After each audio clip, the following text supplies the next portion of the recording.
Topic number 2 says, could white passing be used as a strategy of espionage and warfare for black people?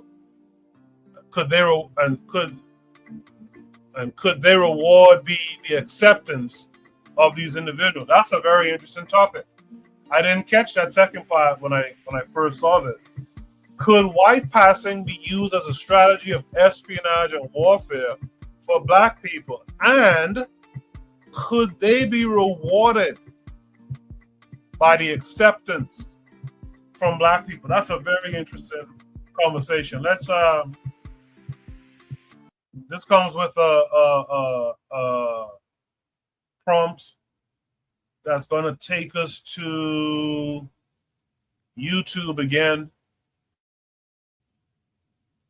On YouTube, this video is called "We've Lost the Plot with White Passing." This should start on the proper timestamps. You guys can see my screen. So what we'll do, we'll watch it, and then we will discuss it. 9 to 5 passing. Some mixed race people passed as white not just to protect themselves, but to support black causes. He thought I was white. By moving through white spaces undetected, they could access information, resources, and opportunities that weren't available to black people. In some cases, passing was a deliberate strategy, not to leave blackness behind, but to use perceived whiteness as a tool for resistance. For example, Walter Francis White, a civil rights leader and key figure in the NAACP, passed as white while investigating lynchings and racial violence in the South. Outside of that work, he proudly and freely associated with the black community. On the other end of the spectrum, some mixed race people passed as white permanently. They didn't just use it as a short-term strategy, they fully left behind their black identity. I'm somebody else. I'm white. White. White! In some cases, even their white spouses and kids had no idea about their ancestry. But the baby isn't black.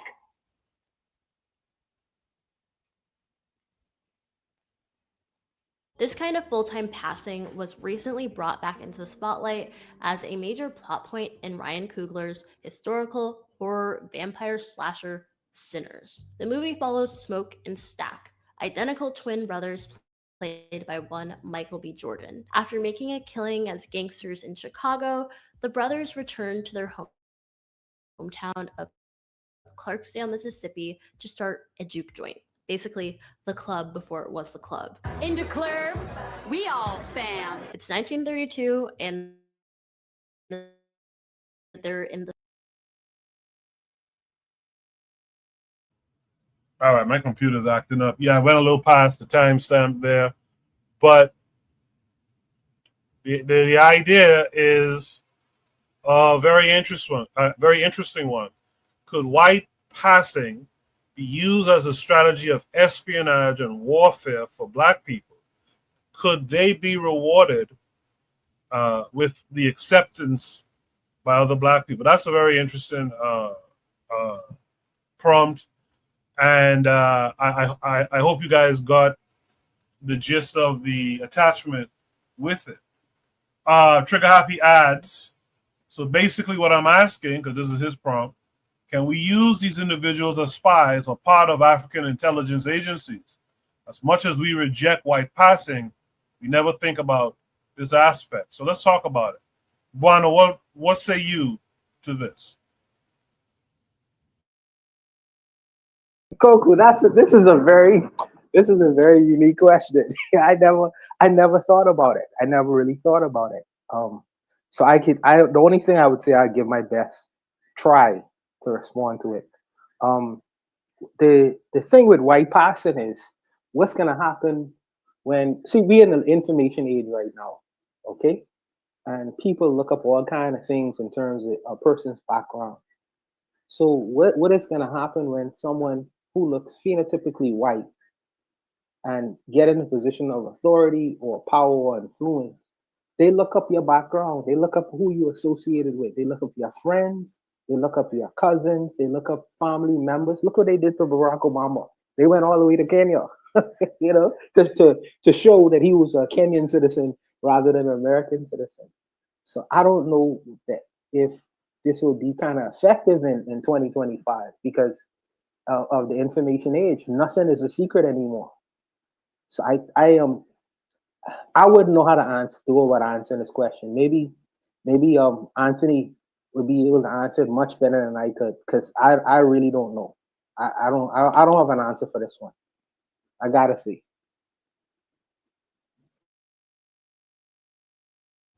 Well, I'll say this. I I think there's levels, and if you're talking government infiltration and all that type of stuff, then sure, there's some roadblocks there within the information age. But if you're talking the more social infiltration, social group infiltration, these types of people might very well be useful, even in 2025, when a lot of times folks, the average folks aren't really doing a background check on each other. When's the last time you have done a background check on someone who's been around you? You know what I mean? So I think that's the level that we could have this discussion on. If you're talking about government stuff, that's a whole other level, and you'll be correct in that there's so much background checks and stuff like that. But what about the white passing person who can infiltrate certain communities? Like a few weeks ago, we looked at a black woman who said she wanted to move her children to a better neighborhood. What about the white pastors who could go in those neighborhoods and act white and could retrieve certain information that'll be useful to us, even to tell us how these folks really maneuver, what these conversations Yes. are like, who's involved in these conversations. I think Yes. that'll be What useful. What say you to that? Yeah, what I would say is, in terms of purchasing, buying houses in certain areas, I think that what the government does, or even without the government, they try to test to see whether people have racialized policies when trying to buy a home or live in certain areas. If a person wants to live in certain areas because he's black, well, we won't rent to you, or we won't allow you to buy a house in this area because you're black. They won't say that, they just won't rent to you. But the same person who may look white, like you say in passing, they have an open door policy, and the person may be on the same economic level, same background, same kinds of information. I think that passing would be useful in that regards, and reporting these people, if that's their interest. And then other kinds of things, in buying cars and different kinds, healthcare, health treatment, you could use these kinds of people to be whistleblowers. So I think that in that regard, it would be very good and effective because you don't really know who is who. And since you're just judging people based off of how a person looks or how a person appears to be, yes, you could use it in that way, and it would be beneficial to our community if for people who would want to do those kinds of things. You know. Real quick, Bono, before I move on to our new panelists, if you have people like you said who could be beneficial in those things, would it then be in good interest to reward those people as, yes, you are black, you are part of the folk? Yeah, but how do you reward them? I mean, unless you have an institution that would give them credence and say this person was willing to do these particular things, because if you're rewarding him, then you have to publicize that this person is being rewarded and accepted for some valorous thing that they would have done to be helpful within our community. As soon as you do that, people say, "Oh, that person was actually black." You know what I mean? So we get to stigmatize them in the United States. We gonna put that black lady. You see what they did to the white lady who was what's her name now? I forget. Who was playing like she was black? I can't remember her name now. They decided to treat her like she was black. She was going around Rachel. saying, "Well, I'm black." Rachel Dolezal, that's her name. I'm black. I'm black. I'm black. So the government, America, rewarded her by treating her like she was black, and she was a person because Trigger Happy say Trigger provider Trigger said you have to think on people based on ideological lines. So ideologically, she thought she was black off black culture. Now, if she may have been doing things that may have been perceived as beneficial to the black community, but the white community stigmatized her after they found out you want to be in the black hole, we could put you in the black hole and we could treat you like a black person. So what was our response as a black community in terms of Rachel Dolezal? Now Rachel Dolezal is a controversial figure, but I'm saying what was the black community response to her? They treated her in the same way the white community treated her. So I don't know. I can't speak to this. I'm not in the United States. I think that maybe Black Steel would be able to tease this out much better than I could, man. Much better than I could, because I know there's a racial dynamic in terms of colorism that he may be more familiar with than me on this issue. So I'll leave it to him for this. With that said, thank you for that, Juan. With that said, let's welcome in our brother Black Steel this week. Black Steel, how are you? I'm doing all right. Just fighting the cold, but I'm here. Thanks for coming through. Hope you feel better soon, by the way. Thank you. So looking at the prompt.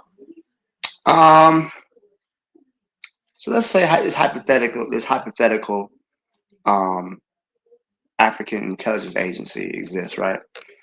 I believe that it's that passing individuals could do that, right? It would definitely be to our advantage if we ever reach a state of warfare. And I think that that's something that white people are concerned about. In the video, she talked about the example of Walter White, NAACP. He would report on lynchings and whatnot. Walter White almost died because they said they called him a damn yellow nigga. And they were looking for him to lynch him. But I do believe that if it came to that point, those individuals could be used. Because how would they find them out, right? If their loyalty is to black people, right, then that would definitely be something that could be used to our benefit if it came to that. My problem and what I feel like is that because whiteness is so prized in our society, those individuals who want to be closer to blackness other than whiteness, basically, I think that they would tend to lean more towards their white side, not their black side. They tend to value whiteness is seen as valuable, blackness is not. So it's usually when people pass over to be white, they don't want to go back to the black side. They usually tend to stay over there because of the benefits of being white, the ability to escape systemic racism. So I would think that if such individuals existed, they could be used, but I think those would be few and far between them. That's my thoughts.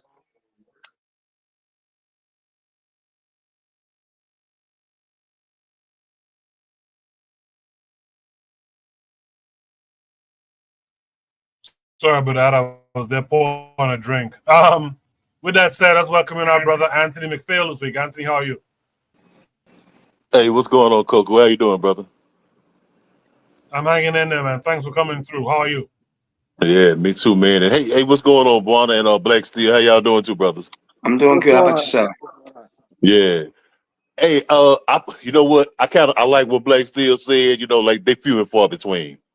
But I had this is gonna be funny, Coco, especially for you and Buana. It's gonna be funny, man. Okay, the prime example of when I seen this prompt. What I first thought about, I thought about the Haitian Revolution, you know, and I thought about the mixed race people, mixed race group, and how, you know, at first they was on the side of the colonial government and on the side of France, you know, against the Africans. But then I said, you know, I'm gonna bring it. I don't have to go that far back. I'm gonna bring it up to modern times. I'm gonna bring it to Jamaica first. You know what? And I think about Norman Manley.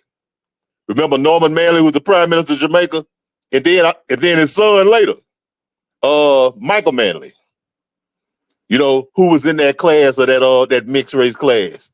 You know what I'm saying? And we talking about having access to power. You know what I'm saying? But at the same time, being acceptable, to the white power structure. Like that was in pre-colonial Jamaica. You didn't see you didn't see any of those prime ministers or those heads of government in Jamaica, before independence, who was like black like me, or dark skinned brothers. You know what I'm saying? They was always from that class of them of those mixed race people like Norman Manley and Michael Manley them. Hey man, I look at Michael Manley, I said, I don't know what the hell he is. I said, he ain't black. He went black to me. And what the other one, Edward Siaga them. Dr. Clark used to talk about him all the time, man. You let a Boston Cub, a white Boston Cub man become prime minister of Jamaica. That's immediately what I thought about. But here the funny part of what I was saying, Coco, it made me think about somebody that y'all know. Remember Roland Simonette? Oh God. Yeah. Hey, The first time I said, man, it's a white man. It made me think about him and how I remember he ran local Bahamian politics for a long time. His son's still running it, a lot of it. Yeah, brother. I know his son like a deputy prime minister. But like in the 50s until like the early mid 60s, like he ran things down there, on the local level, like a representative of the empire, or whatever. But he ran things like that. And I say the first time I looked, I was like, "Is this a white man?" You know what I'm saying? When I seen it. Hey, Anthony, the black Bahamians used to call him Daddy Simonette, brother. They used to call him Daddy Simonette. I can believe it. But you know what I'm saying?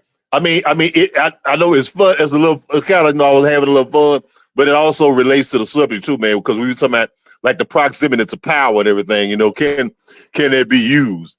Like I said, like Black Steel said, if they have loyalty to black people, that whole the mix. To me, I put them in a category by themselves. Yeah, they got a little bit of us, a whole lot of them.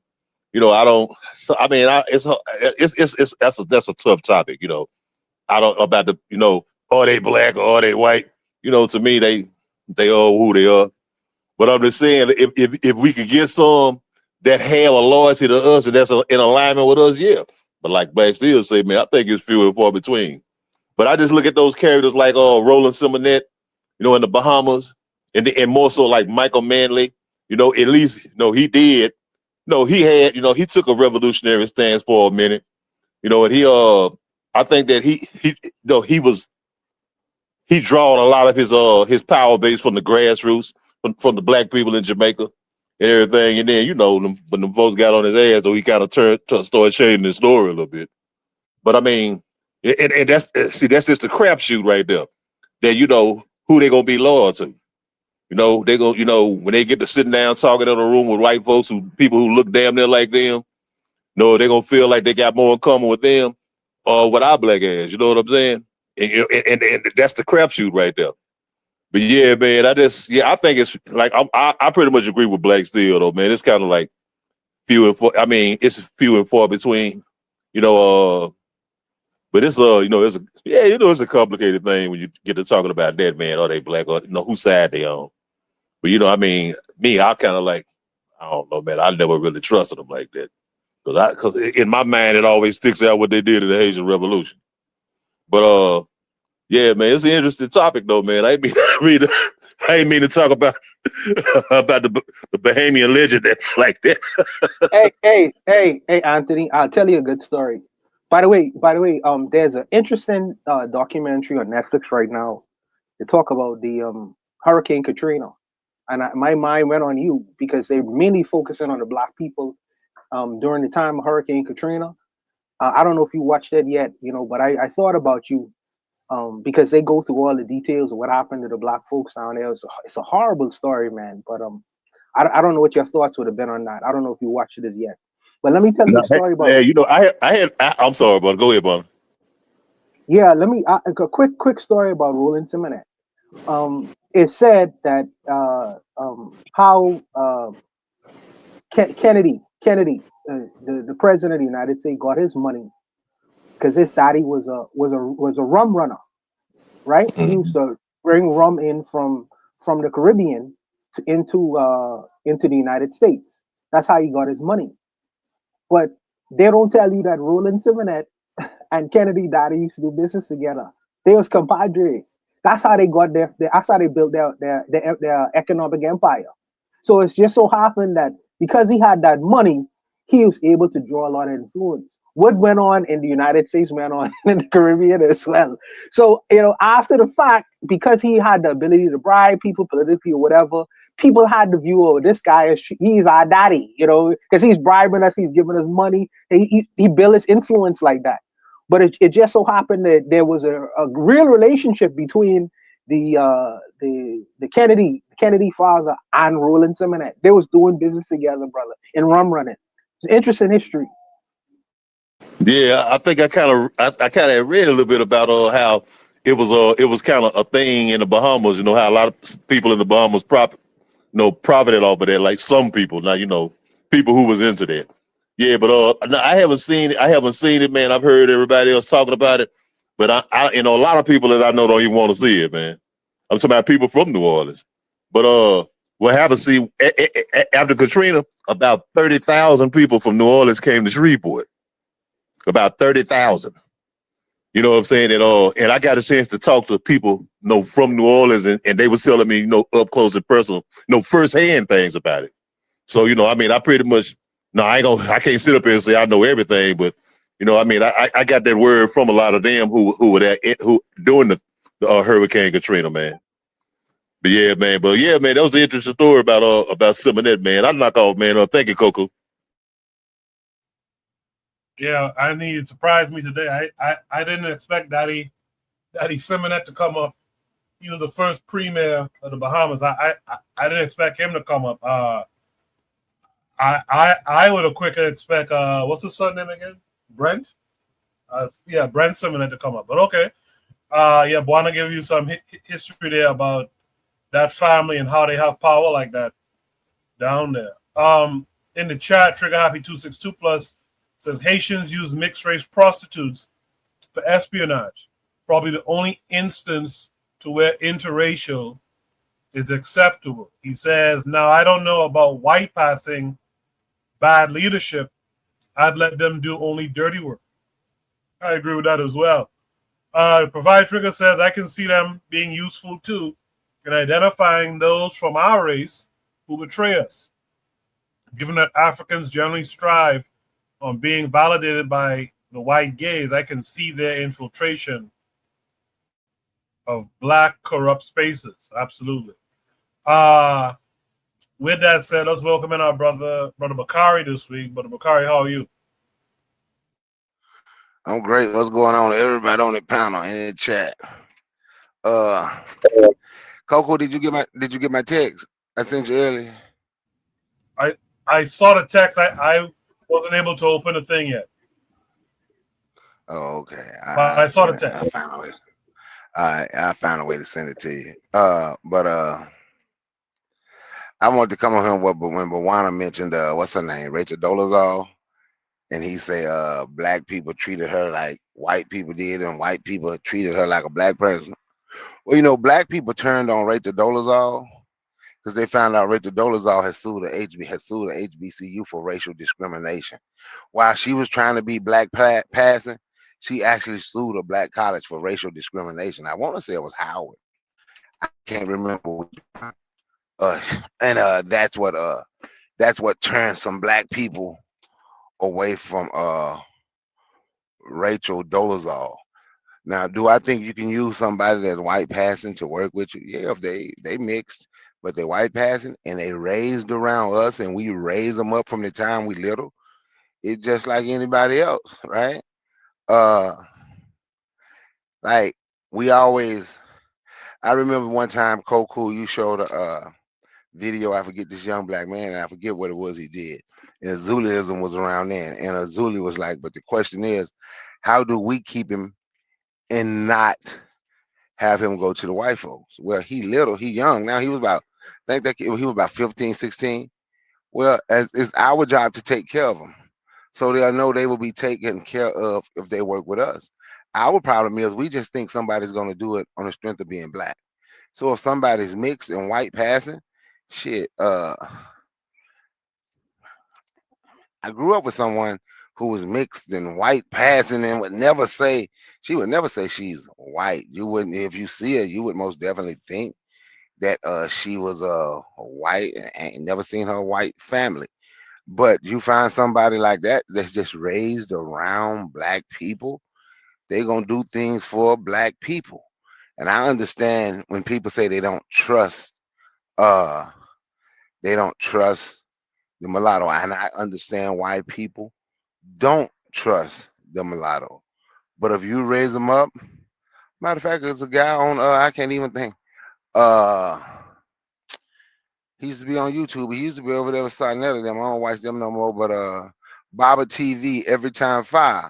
You can look at him and tell he's mixed, but he always talk about how he was just raised around black people. So his thought and everything about him was black. He said he was raised with his Jamaican grandmama and granddad. So everything about him was black. We can't wait till they get grown and say, yeah, we should be able to use them. No, we have to start taking care of our people. If we want our people to do something for us, we have to let them know that we're going to be there for them and we have their back. But we have to start doing it when they're little. You have to raise them up.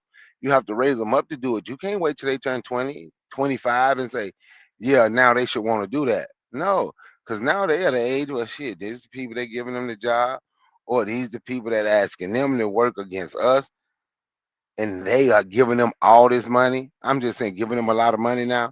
But if we raise them up from the time they're little and they're in our community, and we put that black consciousness in them from the time that they're a small kid, yeah, I believe it could be used. And on that note, I might.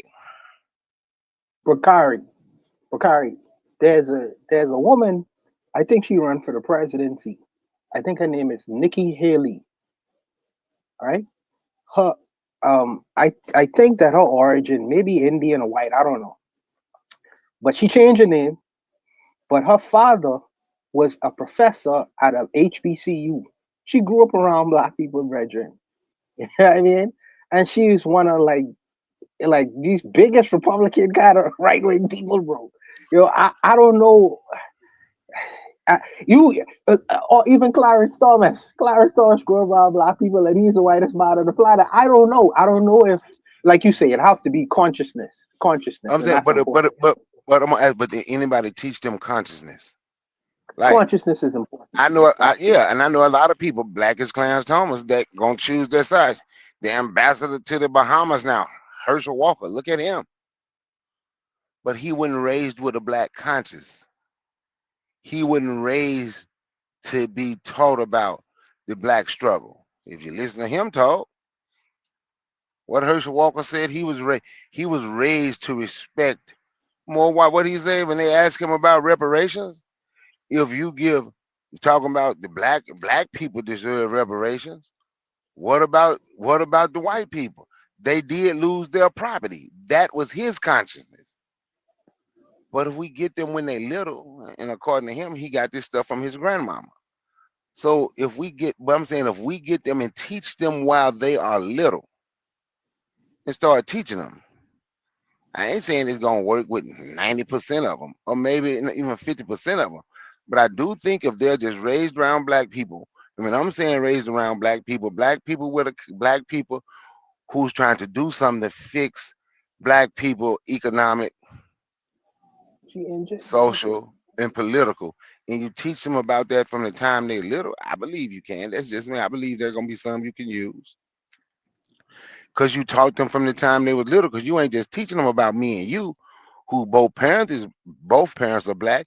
You're gonna also have to teach them about their struggle and why they're being treated a certain way. You're being treated a certain way because you're half black. So if our situation get better, your situation get better. I'm just saying, it's probably some of them you can use. I agree. There's probably some you could use. Shout out to RBG, Real Black Gentleman. Haven't seen you in a minute. Thanks for gracing us with your presence. Trigger Happy says, imagine like 1,000 Rock Newmans as part of a black intelligence agency. So that's kind of the idea of the prompt. Imagine 1,000 Rock Newmans. Earlier, Trigger Happy asked Anthony, he says, you're from Louisiana. Aren't there still some who are white passing who want to be black? I'll let Anthony respond to that. Go ahead. Oh yeah, of course, man. Absolutely. I mean, New Orleans, if you I don't know if y'all can remember that for a long time, like in the in the 70s and into the 80s, the New Orleans had a political dynasty of these mixed race people called the Moriels. Yeah, remember Dutch Moriel, who was the father, and the son Mark Moriel, he was the mayor of New Orleans.